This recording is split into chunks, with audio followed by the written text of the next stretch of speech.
does it mean to live by a code? Not just to know a set of rules, but to let them shape every choice, every response, and every breath you take. Throughout history, warriors and seekers and guardians of all kinds have carried creeds written in words that outlasted their voice. These words are more than promises. They are anchors in the storm, guiding lights in moments of doubt, and a compass pointing us back to who we are meant to be.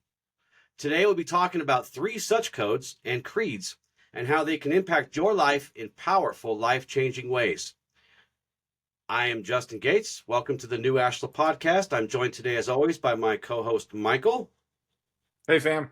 And today we have a special guest with us. Am I pointing the right way on the camera? I can't. No, see, on here, it's mirrored. So joining us today is Seta, a.k.a. Setanako, a.k.a. Ally. She's got 1,000 names. Yeah, I've adopted quite a few in this community. A lot of nicknames you've been given over the years.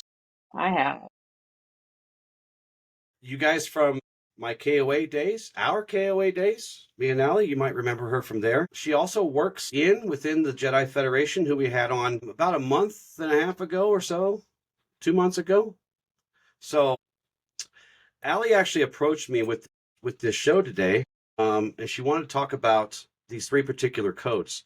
So I know all 3 codes. I had to bring Michael up to speed on a few of them because he was a sailor. He wasn't a soldier, but hold that against him. Don't be so envious. You know. But so, Ally, what are the 3 codes you wanted to talk? So I wanted to talk about, I guess kind of the order would be the Skywalker Creed. Mm-hmm.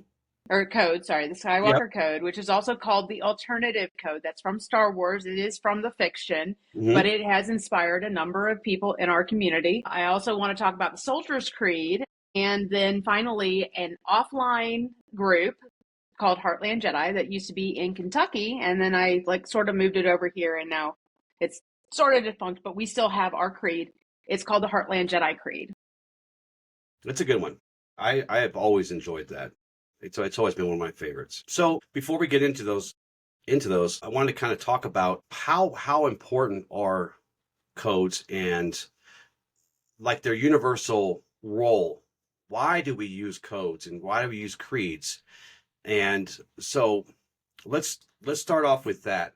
Why do we use codes and why do we use creeds? So I know for me, when it comes to creeds and codes, I struggled for a long time in my life trying to find a value system. So I remember being in high school and it's like I was going to be that good kid, no sex till marriage, abstain from any type of substances, alcohol, whatever. And that was what I wanted to do. And I remember getting out of high school and I broke most of those rules for myself and I was so lost. And so then I started following the 7 holy virtues. I remember being like, I need to find some kind of moral path to follow. And so I based my life on the virtues, which I realized was destructive. It's good. They are good codes to live by, but you cannot have life be all virtue or you lose yourself in it. And that's what happened to me. I lost myself trying to hold to that standard. And that's when I met you and learned about the Jedi Code, which was so pivotal for me to learn about balance and harmony and creating this exchange between these things that it's okay to be human. And it gave me self-forgiveness and it gave me self-understanding and a path ahead to make steps to be a good man instead of just someone who is constantly self-abandoning, self-sacrificing to have humility and chastity and all these things. So yeah, it's better to be good than nice. You can be good all the time, or at least there aren't many situations where you can't be good if you are focused on being good. But sometimes you have to give up being good to be nice. You have to give up a piece of yourself, and you can be nice. But, I would rather just be good all the time. And, both of you have known me for many years, and I'm not always nice, am I? I'm not always sunshine and rainbows, because sometimes being good is more important. Should always be kind, and I don't put kind and nice in the same boat, because I can be hard but also be kind. I can't always be hard with somebody and be nice. Ally, why do we have codes? Why are they so useful to us? So I believe So codes can have different connotations, and Mm-hmm. specifically the ones that we're going over, I would call are poetic codes, Mm-hmm. because they're structured in a poetic method. They feel a certain way. The energy of their rhythm feel a certain way to us, and we Mm. want to become that, especially when you say it aloud. If you're saying it aloud, like with the Soldier's Creed, I'm sure. Did you ever go to PLDC?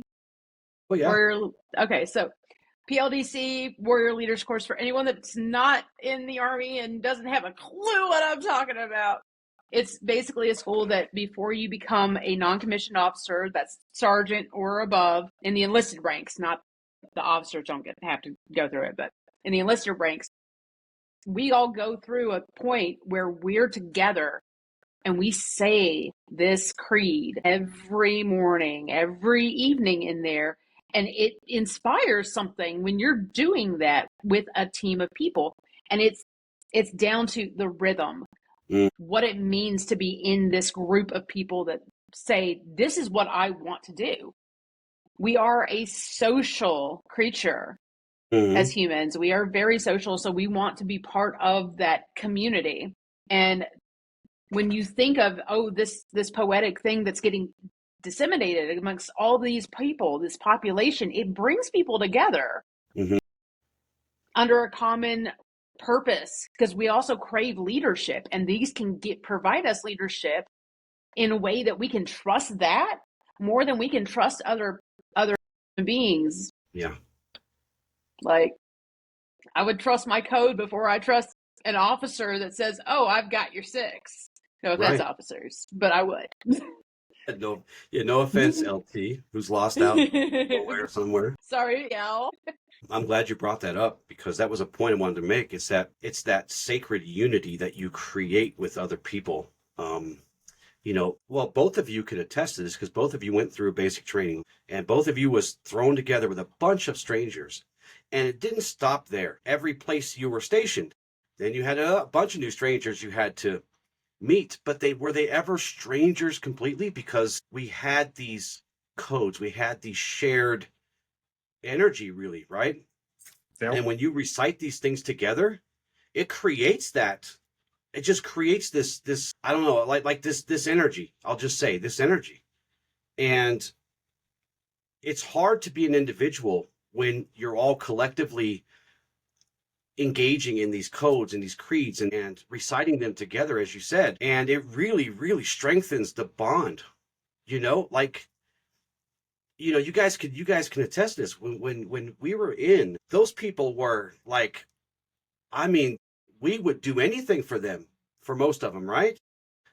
We would dig foxholes with them, and we would go to sleep peacefully, knowing that nothing was going to come happen to us, even though you're hearing the bangs and the bombs and the booms and the whatever, because that guy or girl had your back, because you went through something together. And it's really powerful when you do it, together. Yeah, I know in boot camp we had the Sailor's Creed, and we had to say it every day. Yeah. And just like you said, it was sort of a unifying force, us all sort of standing on the same cause, even if we had our differences. But there was a unity to it. Yeah, for us, we had to, at least for me, we had to recite our general orders over and over again, and if we didn't, we got punched in the head, I couldn't recite them to you now, though. I could not a one of them. I can't even, it's such a long time ago. But, codes they also and weren't creeds, poetic, for the record. They weren't poetic, so No, it they was hard weren't. to They were- memorize them. yeah, it was like memorizing an instruction manual. This is exactly how you're going to do this, and if you do it wrong, we'll kill you, type thing. But across all recorded time and all recorded cultures, somewhere in there along the way, there are creeds, right? There are oaths or codes of honor. The soldier at night always had this vow of service, or they'll swear to chivalry, or monks live by sacred rules that they don't break, they don't sway from, that we see. And Jedi, in both the fiction and in the world with us, I always hate saying the real world, you know what I mean? It's such a weird way to say that, but they declare their code in a way that it resonates, it becomes part of their being. So these poetic declarations, they're not simply words, are they? They're like almost like anchors that start to shape our identity. Very much so. Is there a psychological element to this, guys? Oh, I absolutely believe there is. I mean, I imagine it's like repetition. One, you're ingraining it in your spirit. And when you have that kind of energy going, we talk about how the agreements, right? When we agree to something, it is this visceral agreement we make with ourselves. And the one commonality that makes an agreement stick within your spiritual being, into your bones, is how much emotion is invested when that agreement is made. And when you have a group of people saying a creed, especially in a tough time or when they're going through shared struggle, there's an extra level of it imprinting inside of your soul, I believe. And there's that association that comes with. And I would say that's more or less the psychological element. It is when you're feeling these strong emotions while stating these creeds, we are embodying them wholeheartedly. And it follows us. Ally, what do you think? The psychological impact of this? Yeah, no, I mean, and it really does kind of depend on the statements you're making. So that's kind of one of the things that I'm going to get into about some of the differences that I see with like the alternative creed. And you know what? We should just throw in the regular code too. Right. But like that and the soldier's creed and just the statements that you make when you start out, those can polarize you to this is mine. Right. Or this is us, depending on how you put it in. But sometimes it's really about the framework that you personally have as to, like, are you a rebel? Right. So if I'm a rebel, then maybe the community aspect of the language in there doesn't hit me the same way as if I own it and I say me. But we'll get to that. But yeah, there is absolutely some sort of psychological thing that is coded into these. And that's kind of why I believe that, like, the rhythm of it, just like a chant, can get into your soul. Words have power. Words have power. They do. Words have power. They do. And it's interesting you pick these three because these three mesh so very well with each other. And we'll get into that later on. But, at Ashla, we teach the three codes. We teach the old school Jedi code. We teach the Yet code. I don't remember what they call it. Yeah, they call it the Yet code. It's the Yet code. So we teach that first, right, to students so that they can start to dip their toes in this really, really big set of responsibilities. Because it's, if you start, and like you and I started off with the standard code and we read it and we're like, oh my God, this is heavy, right? And then there were thousands of debates. I also said this is awful. It's not a great code to start with because you don't get to dip your toe. They just kind of throw you off the cliff and say, yeah, But so we teach the Yet code as the first code we teach. We teach the alternate code or the Skywalker code or whatever we want to call it as the second code that we teach, because now that they've started to get into starting to incorporate these philosophy into their life, now we're going to start pointing them in a direction, right? And we'll get into that when we talk about that code. And I think we're going to do that one first, right? But then we teach the old school code last, because by the time you get to that, you've got some kind of context where, yes, I'm not stripping away all my emotions for peace. They both will coexist. And I've learned that through just going through it. So, but, for us, we honor creeds and these codes because they are, to us, living reminders of what we seek to serve. And eventually it becomes more than just this external rule, right? Because people think of codes and creeds as rules, but it becomes more than that. It almost mirrors our soul. And it's a way for us to find alignment with creation. And it's a way for us to learn how to serve creation in its entirety, in the best way possible, or at least we believe so. So let's just get into it. What is the alternative code or the Skywalker Code? So the alternative code, a lot of people will remember, there is no emotion, there is peace, et cetera, or emotion yet peace. Now these codes were written somewhere, at least one of them was written in the 80s for a book. It was just kind of like, it was for a role-playing book, if I remember correctly. And it was just kind of thrown in there because they needed some philosophy for the Jedi so that they could make a role-playing game system that worked. So It wasn't really given a whole lot of thought. At least that's, kind of the story that's being gone into it. And it explains why it doesn't make a lot of sense. How can you not have them? But then, like, you start looking at it from the perspective of, well, that was written with a very different mindset involved. If you look at it from a Chinese mindset instead of an American Western English and language, this kind of proves language does a lot to shape who we are. It does. So, we look at it from those perspectives, and then you're like, oh, okay, I get it. I get what it's supposed to be doing. But from my American English mind, I can't comprehend it that way. And so that language does not fit. So later on, right around the 2000, 2001 era, I don't remember exactly when, this other code is written into the books. And it comes out around the same time that Phantom Menace comes out. And I think maybe just before whatever the second movie is. Don't ask me. Attack of the Clones? Yeah. Yeah, that one. We don't talk about those that don't know, Ally's not a fan of Star Wars, so she's not a huge Star Wars guy. Yeah. I'm not. So this code comes into play, and it's actually given some thought. And it's given some more thought because in the Phantom Menace, we start talking about how there is a Jedi code that we're supposed to be following. So in there, it goes, Jedi are the guardians of peace in the galaxy. Jedi use their powers to defend and protect, never to attack others. Jedi respect all life in any form. Jedi serve others rather than ruling over them for the good of the galaxy. Jedi seek to improve themselves through knowledge and training. These are very snippet things about what Jedi do. They give Jedi a purpose in the fiction and a goal. We are guardians of peace. We are bringing peace in the galaxy, not just on our planet.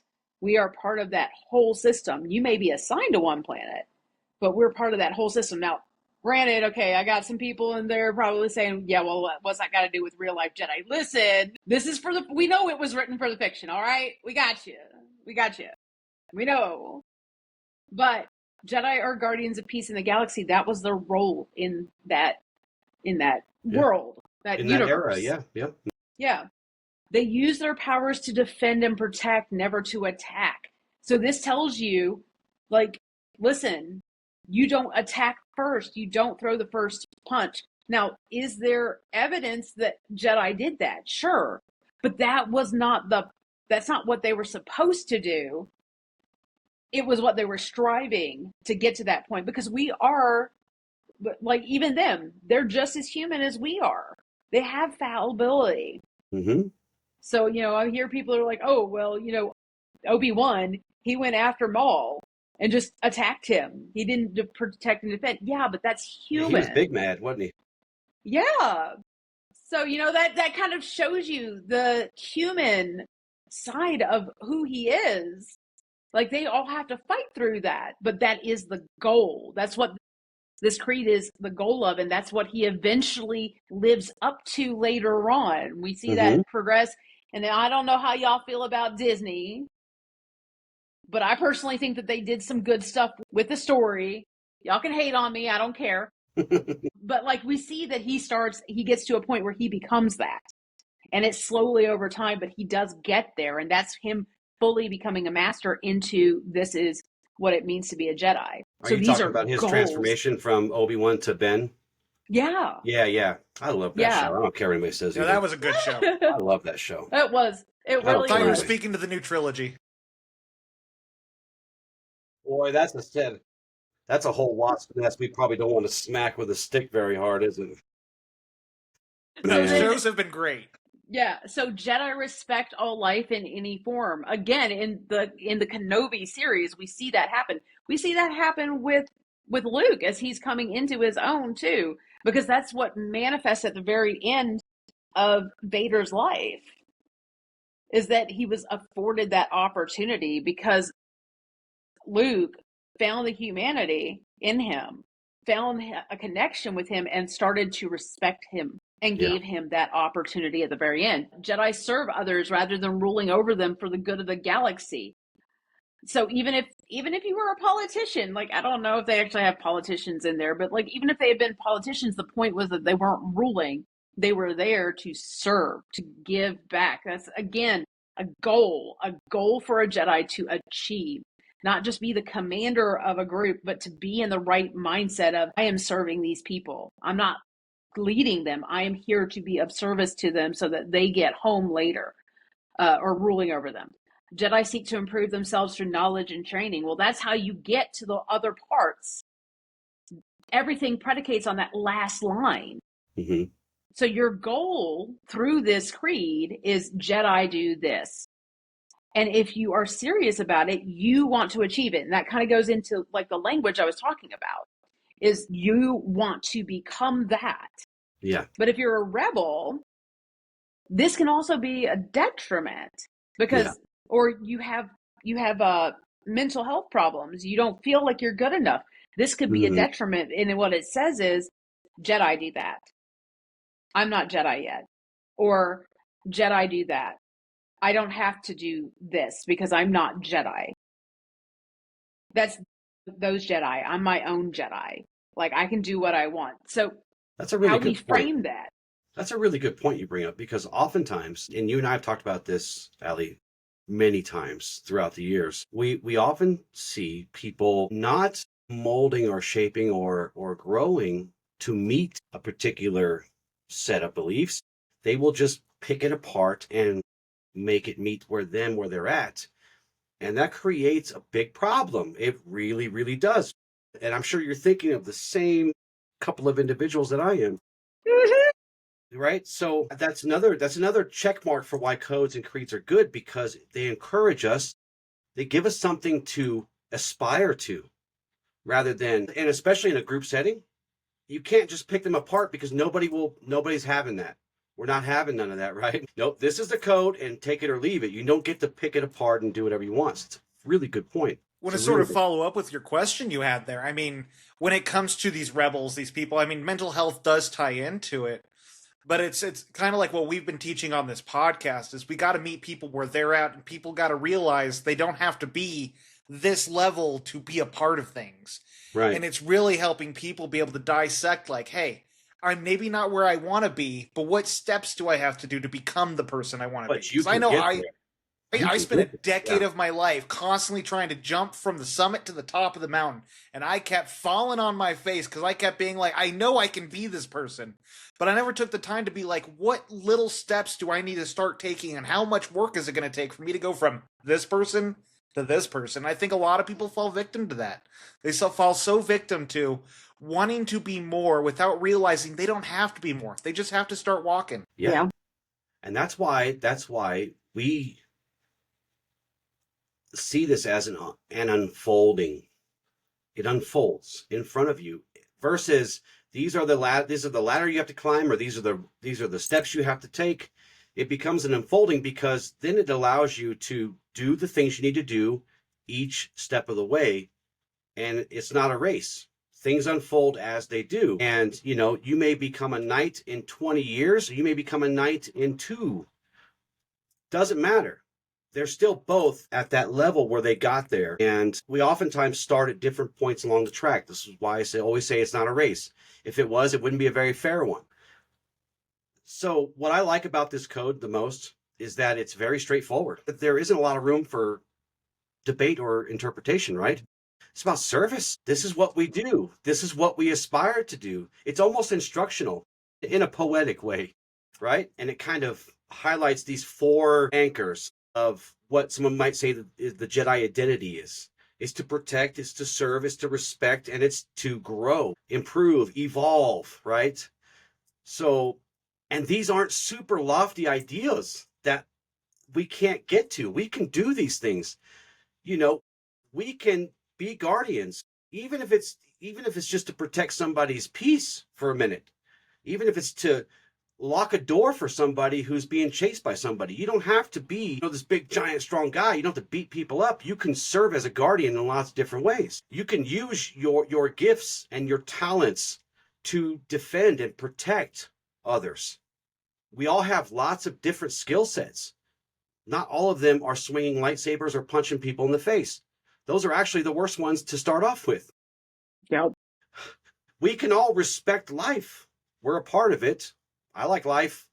I like how things interact with me, and how if I didn't have bees, then I would probably die. But I don't like bees because if they sting me, I will die. But I still need them. I respect them. They're more important to me in the grand scheme of the world, right? Are you sure you respect spiders? I do respect spiders as long as they're not in my. They're not in my. Why, did you see one? Where is it? But these aren't super lofty goals. We can all serve others in big or small ways, and it's usually the smallest ways that make the biggest impact, right? So and improvement. We all need improvement. I need improvement. Everybody does. Once you get to a certain level and you think you got it, well, as you were saying earlier, Michael, about climbing those peaks. Well, you climb that peak and then you look out across the landscape and there's 1,000 more peaks. Yep. You have to go back down and then you got to go back up and up. And so I love this code for that because it's very easy to start. You don't need a lot of context to start doing these things, to protect and serve and respect and improve. So I love this creed for that. I really, really do. I wish it had been the first one that I had been introduced to. And yeah, me too. Like, it's not like I didn't come in the community in 2002 after it had come out. Mm-hmm. Yeah. Yes, I'm an old fogey. Whatever. Well, I think one thing for me hearing this beard like I do, yes, you're not that old. Once you get one of these, then you're really old. One thing that really stuck out to me was when it talks about service. This is all ideals of becoming a Jedi, becoming a knight. But when it comes down to it, these are codes to live by as a person. Mm-hmm. When you live a life of service, so many people, entrepreneurs, people want to get on their feet, are doing it for the reasons of, I want to be seen as successful. I want to be seen as effective. And they're chasing these businesses, these goals that are not aligned with how they can really make a difference in life. There is nothing greater than service for finding fulfillment in life. And it's like this podcast. We do it. We're not making any money. We hope one day we can replace our income with this, but the reason we can just keep chugging along is because we're not doing this for the money or the fame. We're doing this because we want to touch people. We want to help people find their way in life. And it's in that service of the things we offer that we find that abundance and fulfillment that most people are chasing when they start a business. But everyone's looking for money, not for giving back to the world and trying to make a difference. Yeah. And that's a very Jedi way to look at it, right? The way we teach this code, the way I teach this code, someday some other teacher is going to replace me and they'll teach it however they want. And I'm fine with that because we must always improve. Always, always, always improve. We teach it. We replace the word Jedi with I am, so that not only does it become a code or a creed, it becomes a mantra, right? Because, like you said, not everyone's going to want to serve the order or the temple. They just want to find a way to be better. And if they need to replace the word Jedi or Christian or Buddhist with I am, that's fine with me. That's fine with me. It's probably more powerful that way anyway, because then you don't have to worry about Justin's dogma or Ally's dogma or whoever's dogma that kind of accumulated over the years. That's one of the reasons I like the Soldier's Creed. Yeah. You mentioned something earlier about how Heartland Jedi Creed ties in with these two other creeds. That was by design. I know. I was telling Michael before you hopped on. Yeah. Yeah. I told him he was in for a surprise today, because I think what I said to him was, I could tell, when you look at the Heartland Creed, you could tell that a soldier had some input into this. 3 soldiers, actually. But yes. 3 soldiers. See, there you go. 3 soldiers. Not 1, 3. Yeah. So, at the end of the day, this code, it really, and we'll get into these other codes, but it plays in well because it kind of balances these codes together in a way, because it focuses on responsibility. This code is telling you, look, if you walk this path, if you want to do this, you're going to be responsible for things. You're going to be responsible to uphold these ideals.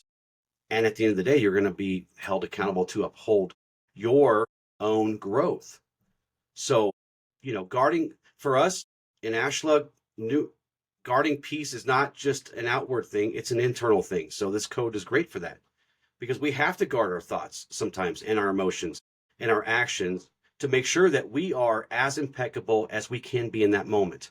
Now, yes, you're not perfect. I don't want to make you perfect, but just do your best, right? So defending things, people, ideals, yourself without domination.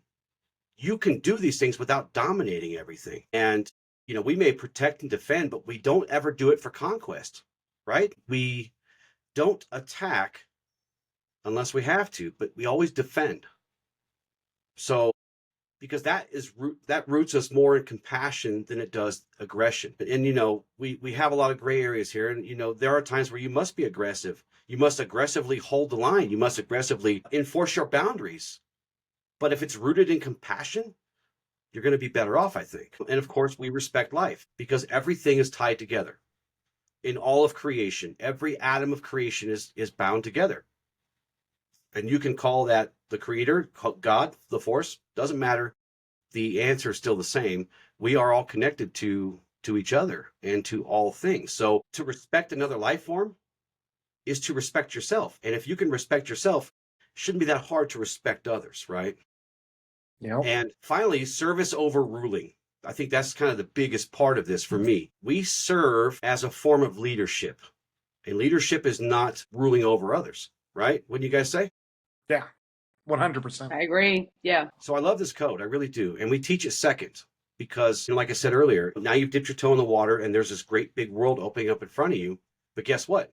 Now you have a purpose within it, right? This code helps us, if not give us purpose, remind us of what our purpose in our path should be. Great code. Yeah. That's a great code. I love it. So what's the next one? So the next one's the Soldier's Creed. And I love this one. And I got to share, just before we get into this, I wouldn't mind if anybody started speaking it with me, but I went to a Jedi gathering one year, and we started saying this creed. Somebody started it, and everybody that knew it came together, and we were as one voice saying this creed. So that it shows you this creed it's powerful, and it has influenced people. So it influenced me in other ways, and I'll talk about that later, or helped me through things in other ways, but I'll talk about that later. But here it is. I am an American soldier.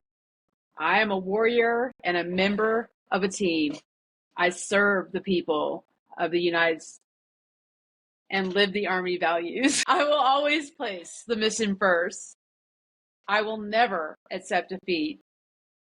I will never quit. I will never leave a fallen comrade. I am disciplined, physically and mentally tough, trained and proficient in my warrior task and drills. I always maintain my arms, my equipment, and myself. I am an expert and I am a professional.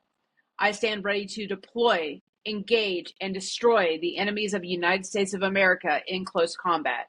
I am a guardian of freedom and the American way of life. I am an American soldier. Beautiful. There's someone out there going, damn, that sounds really martial. Yeah. It's welcome to the U.S. Army. It's supposed to. That's a crazy creed for people to hear for the first time. They're like, wow. Well, it lends itself to how truly disciplined our soldiers are. Now, for you and me, we never really seen them as disciplined because we were all kind of goofing off all the time and stuff.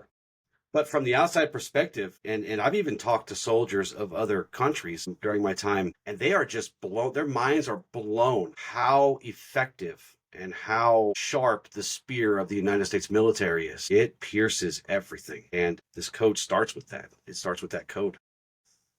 Yeah, it's what effectively molds you into this. This is what you're joining. This is the fraternity, so to speak. I mean, yeah, I know I'm a woman, but whatever. This is the fraternity that we only see green, Ally. We don't see nothing. Yeah, that's true. We only see green. This is the greenery you are joining. This is the greenery. There we that's go. Right. This is the greenery that you are becoming a part of, and you will be a well-oiled machine. Mm-hmm. And, I was part of another service. It's not going to go named, but I will say it wasn't the Navy. It wasn't the Navy. I won't tell anybody. I won't tell There we anybody. go. So it wasn't the Navy. I will say it wasn't the Navy. But this creed, like I realized years later that this creed is one of the reasons I was not a fan of that service. And I was more than happy that I was gone from it when I did. I respect that statement. So, but this was a powerful creed. And actually, so I got kicked out of that service, not for my own fault. It had nothing to do with me. It had everything to do with some perceptions that service happened to have about my family situation. So they were like, hey, we don't think this is a good fit for you, so we're going to kick you out. I was like, okay, you know what? I'm good with that.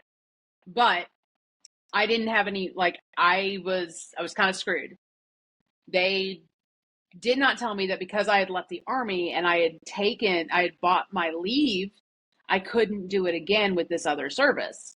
So there I was, I'm going to the very end thinking I'm going to be able to buy my leave. And they were like, no, you don't get to do that. This is your last day and you're not getting any money for anything. So I left with no money in my account. Now in the commander and his XO scrounged around $300 to help us get all the way across the United States from California. And the night that I had to go the next day, and I was actually going to go out, and then I planned to meet up with Justin on our way back. I was very destitute, but I pulled up the Soldier's Creed, and specifically 4 lines out of this called the Warrior Ethos. It's the lines that are, I will always place the mission first, I will never accept defeat, I will never quit, and I will never leave a fallen comrade.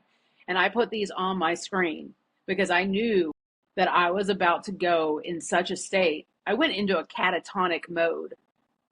So before I hit that, before I knew that shock was taking over, I managed to set up my laptop and I stared catatonically at those 4 lines for the better of 2 hours. And the next day I was able to get up, I was able to get in the car, and I was able to drive. That's the power this creed had in my life. No, that's insane.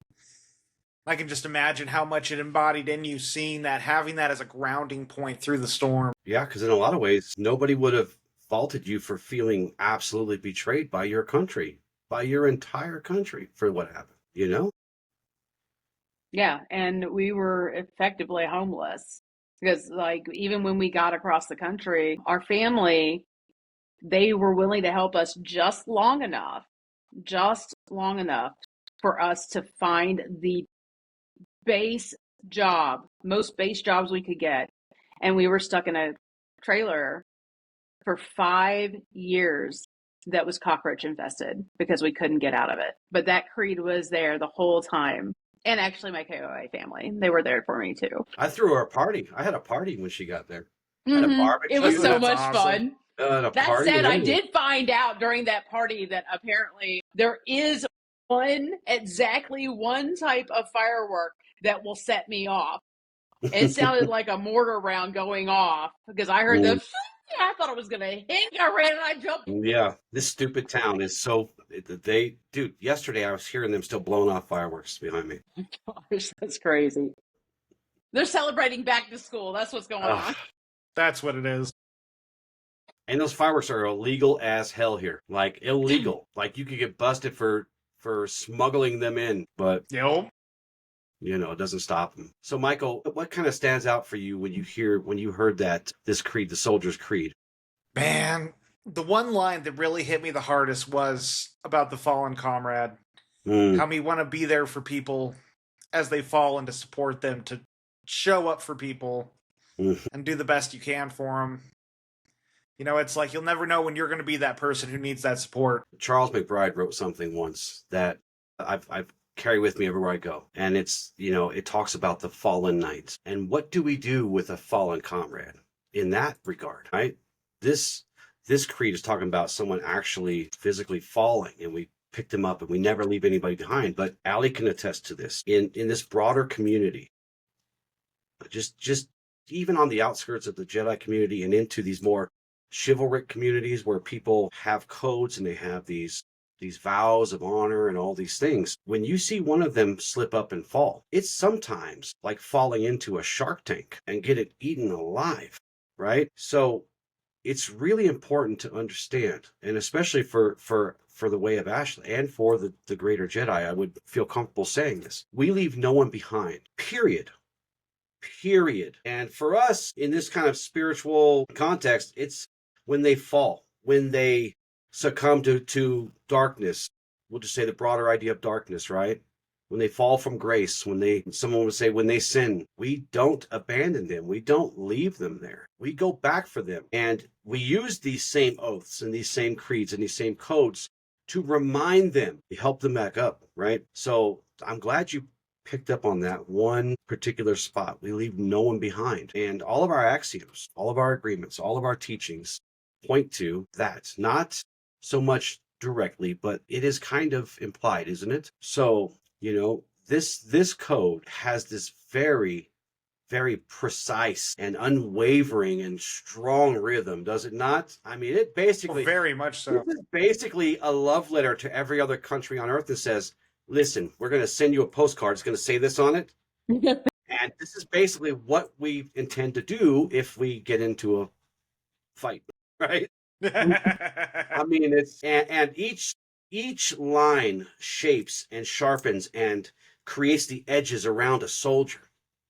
Like it just takes a lump of clay and just straight creates a soldier with every single line, and it builds upon each other. And for the soldier's perspective, it reminds us that we are not just an individual, but we are part of this greater body, this greater machine.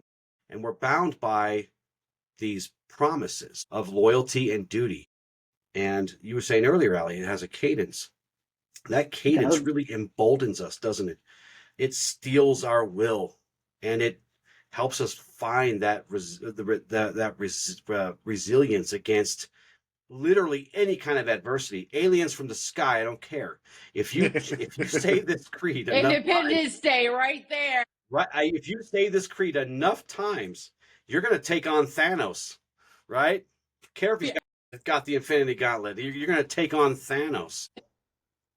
So with that all being said, Ally, I have a question for you. And also, Michael, I'll have you pick up the same question. What can spiritual seekers learn from the Soldier's Creed without inheriting this militarism, this really martial, tough, straight, stab you in the face approach?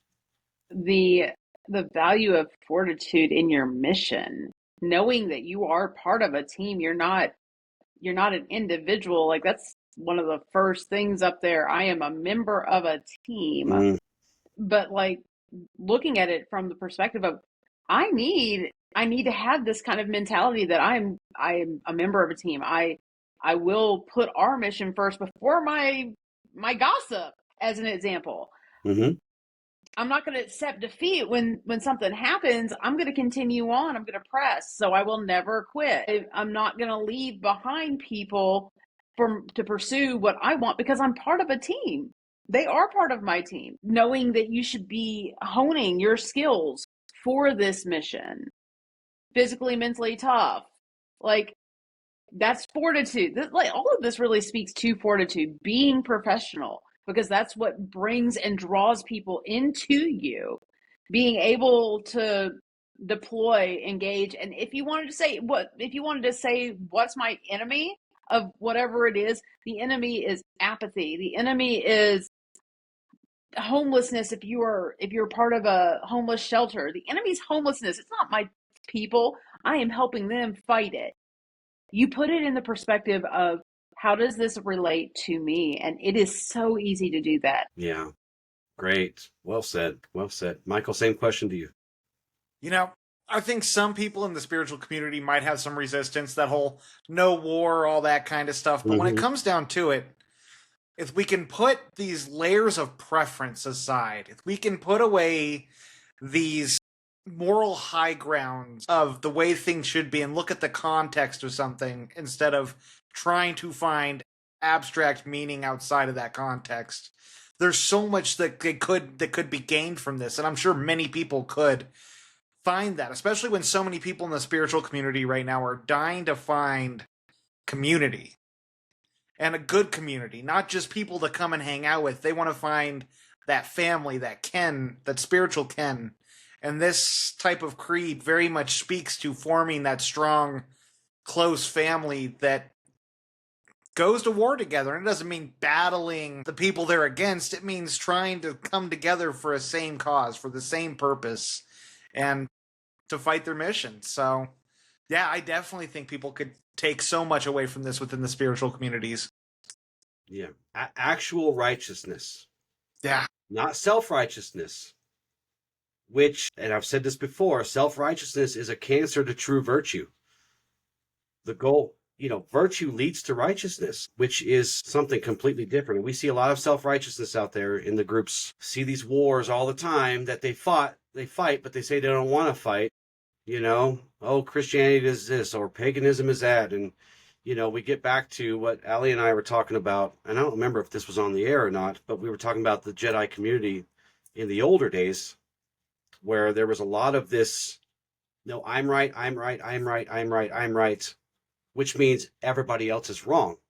Well, it's not really true, because as she said, once we started to put pen to paper, it was like, we actually agree on a lot more than we realized. Hence the Jedi compass. Yeah. The Jedi compass, yeah. So, and even the Great Jedi Holocron, if you look through its 1,500 pages, if you printed that book out, you would have to get a forklift just to carry it around. Yeah, that thing is enormous. But when you start looking through that, it's like, we're not as far off as we think. It's just different personality clashes.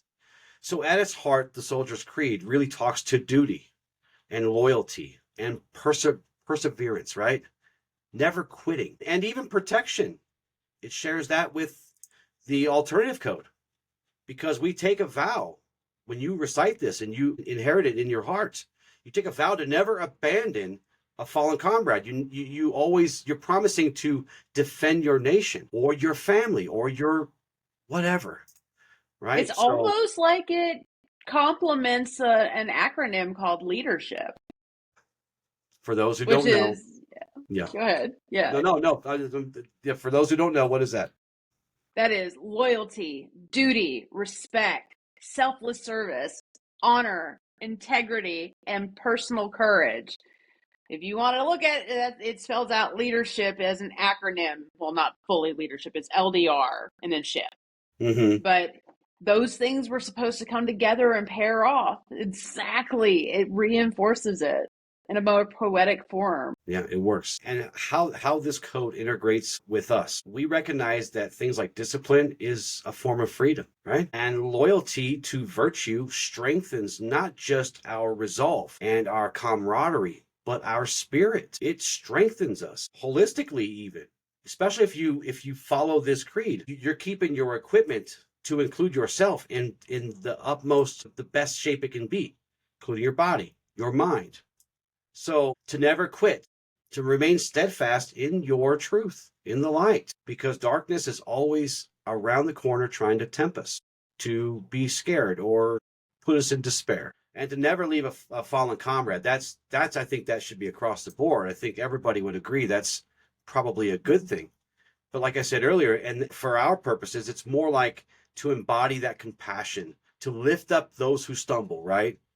And to sit with them and to walk with them until they find their strength again. We do it all the time. Ally is a part of a group that actually literally comes together, and when there is, what is it called? The Jedi Response Team? Am I getting that right?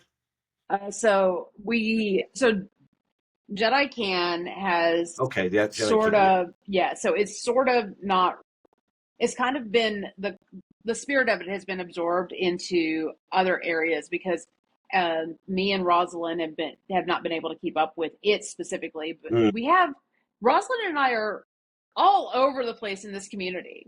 I don't know if people know that, but we are all over this place in this community. And so what we've taken is the spirit of that, and we've integrated it into International Jedi Federation and at Temple of the Jedi Order, we've both worked on putting that in there as a concept. And when things happen, when somebody comes in and they say, "Hey, we need some help with something," we're jumping forward and we're saying, "Okay, hey, we're going to do this kyber healing session," because right now that's where the Jedi are. We can do a meditation that helps focus people's unique healing traditions at one time to help encourage someone through their crisis.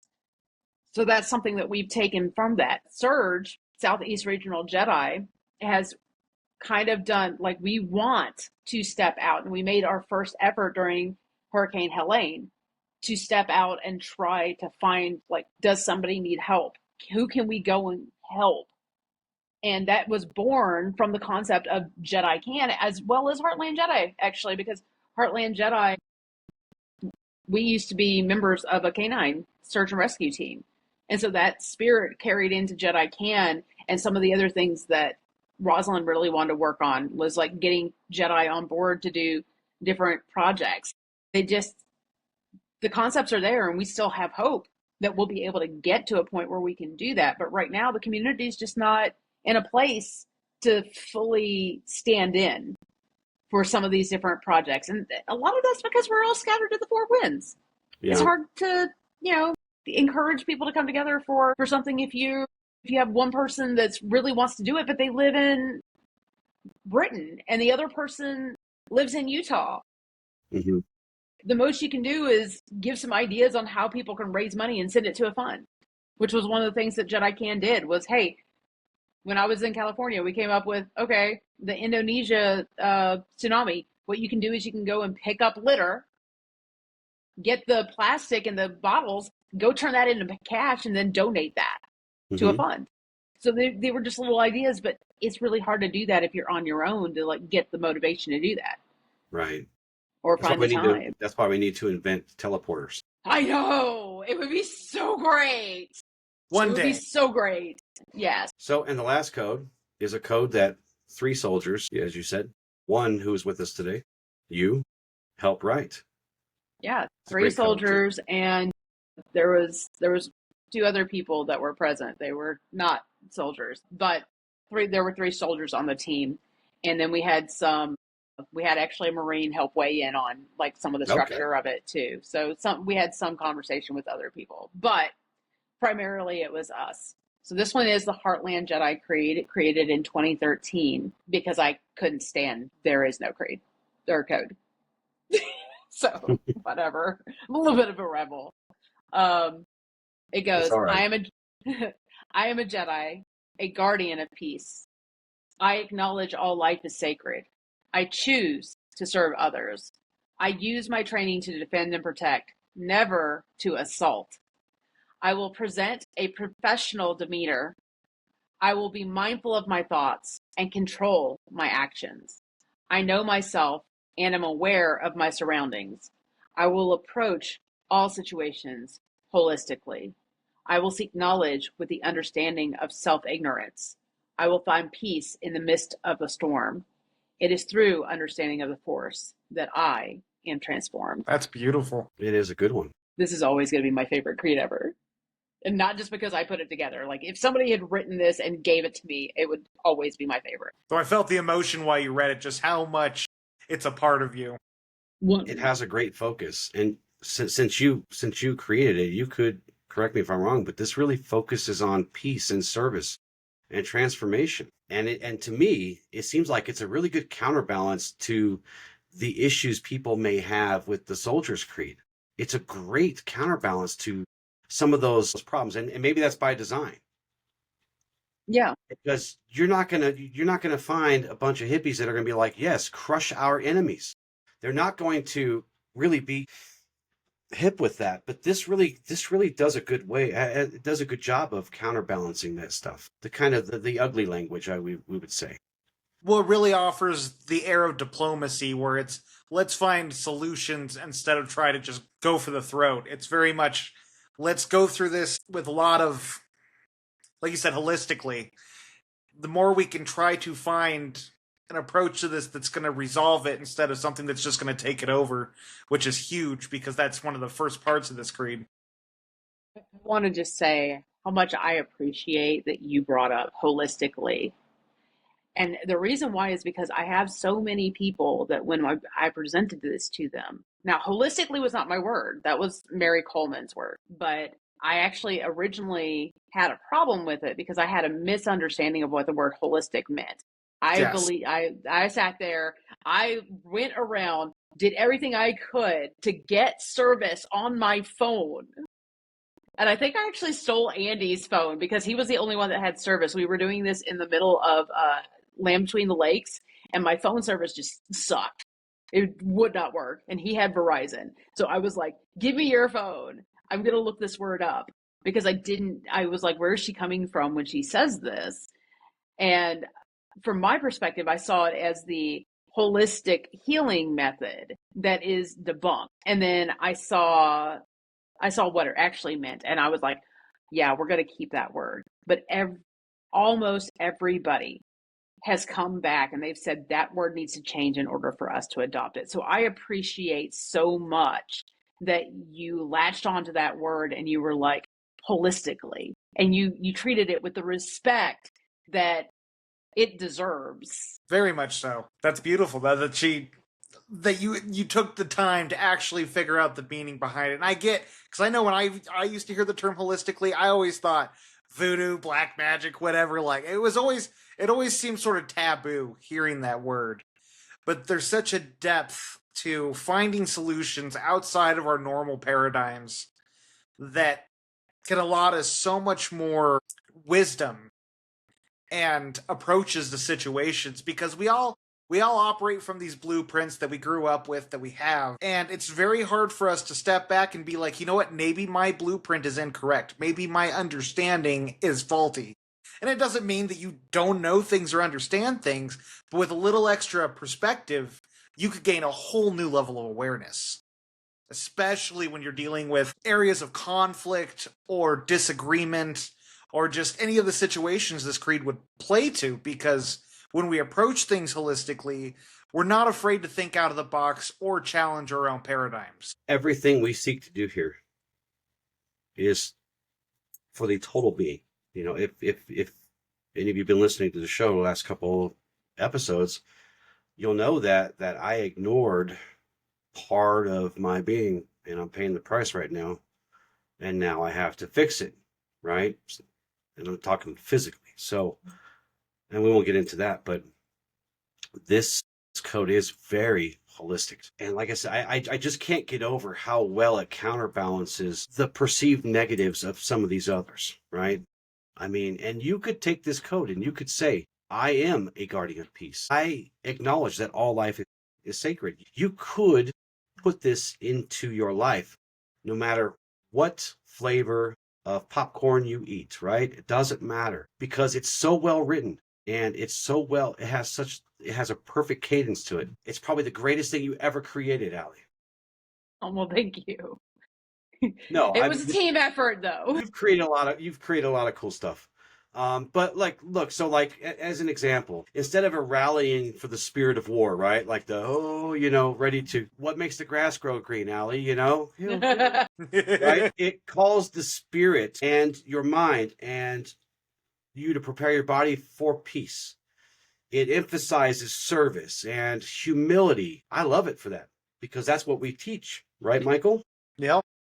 It emphasizes mindfulness and transformation through your service and through your work and through your, through the force, I guess. I know, and we won't get into this, Ally, because there are lots of interpretations of how the force. There are a lot of interpretations. And that's the beauty of the community. I mean, I literally just did a class on that for Temple of the Jedi Order this week during their summer camp, was the value and the freedom to define the force for yourself. Yeah. Well, I'll always stick with this. And Michael knows this because I've taught him this. If the force is infinite, then there must be room for infinite number of interpretations. That's all I'll say. There has to be. It's not really a great paradox, because there isn't one. I mean, I'll be honest, I don't even think we can fathom it. to the extent of fully understanding it to any degree. Right. And that's the value of the last line in this. Yes. Through understanding, because you are pursuing understanding the Force as you see it. You are transformed. I am transformed. Exactly. And maybe you change your mind by the time you get to the end of the code, so then you're transformed that way too. Yeah. I love this creed because it's to me it seems like more like an invitation. It's not a sharpen yourself. It's an invitation to see life as sacred and to choose service and defend without aggression and right to be professional and mindful. You know, all these ideas were always probably implied or at least thought of when these smaller codes were made, but they don't do a good job of defining those, do they? So I like these codes and creeds and these oaths and things like that kind of help define things a little bit. Those are my favorite kind, because then you don't have people coming at you from all different directions saying, well, it really means this or it really means that. Well, actually, it means what it says. Very simple. Very easy to follow. It's not like you have to get a doctorate in philosophy just to understand what it's trying to tell you. Yeah. Which is great. And that's one of the reasons I did it. Or I went to them and I said, listen, I want to do this. Can we do this? Please, can we do this? And they were like, I mean, you're asking, sure, let's do it. Let's go for it. Let's see what happens. This is what turned out. And it's so beautiful because like they're invitations to, so I like the invitation, but I also like that I am saying and reminding to myself. So like you have affirmations at these shows, but this was something that while you could use these as affirmations, I see them as reminders of why I joined the path in the first place. What I want from my community. That's why it's written this way. That's why it's I statements. The I statements are powerful because I am owning them and I am telling myself back. This is the value of chanting. Like I love chants.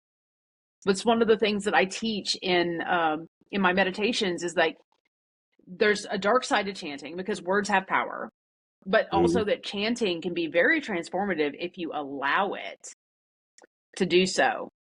And I said, I'm like, I can remind myself of these and I can chant these. And actually, I am a Jedi, a guardian of peace is part of another meditation form that we have. It involves a lightsaber. It's a lightsaber form that me and Sophia and Darcy all put together. They put together the physical movements, and then I was the one that came up with the chant. And Satoonis threw in one of the movements in there is from Satoonis. But like it starts out with using the first line in this. I am a Jedi, a guardian of peace. Because it is reminding me that is what it is. This is, and everything follows is how I do that, how I am a guardian of peace.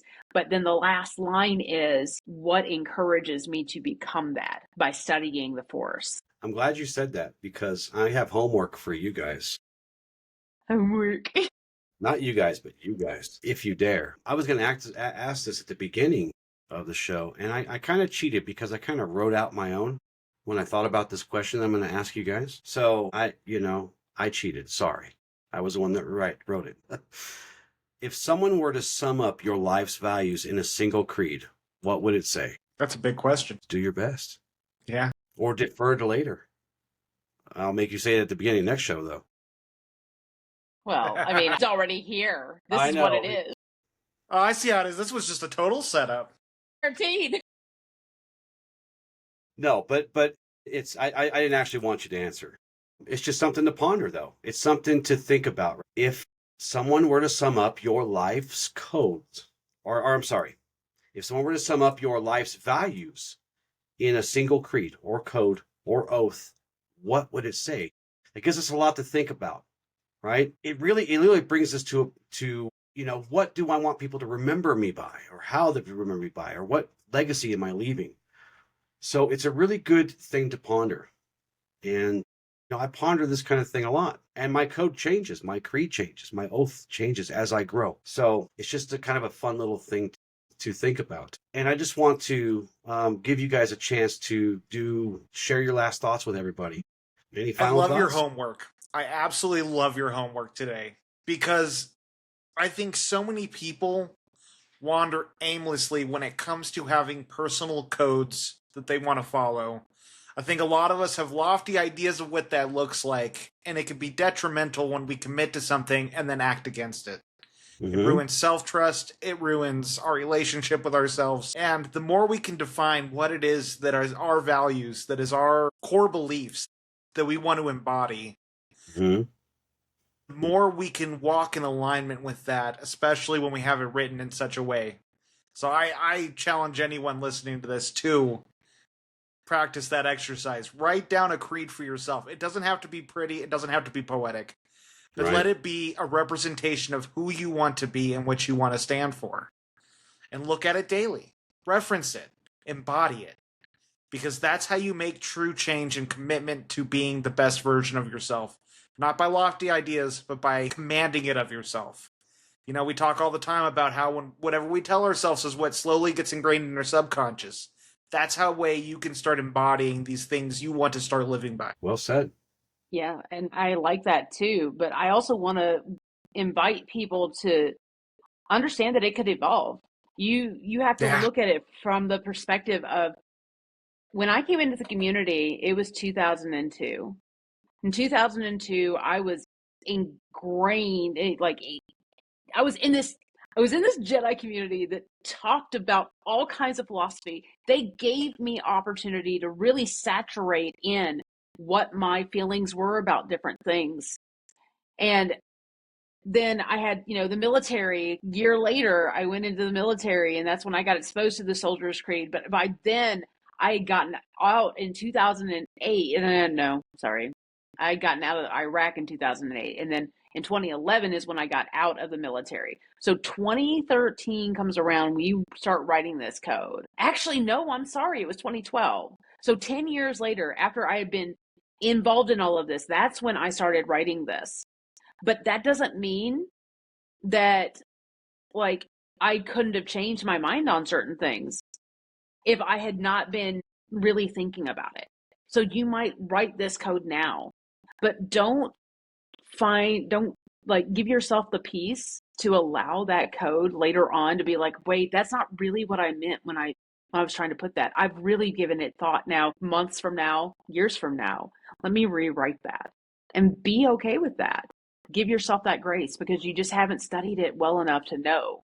That would be my other piece of advice. But definitely take Michael's advice and have that thing posted somewhere where you're looking at it daily. Yeah. So you can really saturate in it. Well, I want to just add on top of what you just added on there because you're so right. I mean, we die 1,000 times in a lifetime because we're constantly becoming a new. Everything we go through, every person we interact with, every such obstacle we have to overcome, we are constantly evolving, and so does our values.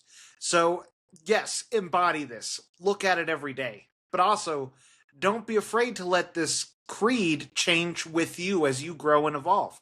Because it may start off as, I'm not going to lie, steal, and cheat. And you'll get to a place where that's just automatic. Then it's going to be, I will stand up for those who are struggling. I am going to speak my mind to those who are boisterous, whatever it is. But let these evolve with you. Let this be as malleable as you allow yourself to be and meet yourself where you're at. So I'm glad you brought that up. Yeah, don't be afraid to change. It's literally one of your duties here, one of your responsibilities. And I do have an extra piece of homework. Thought you were getting away with just one today? I got to give you something else because we didn't have affirmations or journaling prompts. Ally, they know how much I love journalers. So if you were to write your own creed today in this moment, 10 lines or less, okay, what would it say? What values would you want spoken aloud each morning to remind you of who you truly are? So they're pretty much the same thing. Now I'm just making you write it down. So just think about it. Write it down. Just think about it. You know what? I now teach people how to drive. And I'm going to tell you, one of the things in our classroom portion that I say is that there was a study published by Frontier. And they showed that if you write things down, not type them. Trust me, I am a typer. All right. I am a typer. If you write them down by hand, it increases your ability to remember. All these different things snap off, but your memory snaps off even more so than typing or other things that you could do. So definitely that writing down is very important because it's going to help you remember, this is what I said. It becomes very, very real at that point.